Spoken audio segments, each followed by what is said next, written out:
Alam mo ba na may dalawang IT professionals na naging pinaka-overmanaged na garage band sa buong mundo?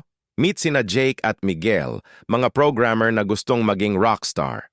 Pero dahil sanay sila sa corporate world, ginawa nilang kumpanya ang kanilang dalawang taong banda.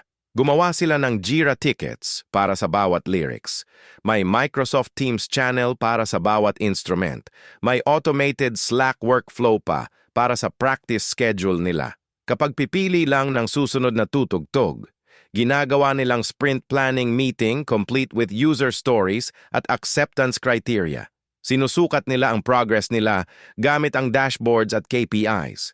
May velocity charts pa para sa songs written per sprint. Pero ang nakakatawa, mas marami pa silang oras sa band stand-up meetings at pag-fill up ng creative work timesheets kaysa sa actual na pagtugtog ng music. Sa huli, naging sila ang pinaka-organized pero pinaka-walang nagagawang music na banda sa kasaysayan. Minsan kasi, simple lang dapat ang music. Kunin mo lang ang gitara at tumugtog.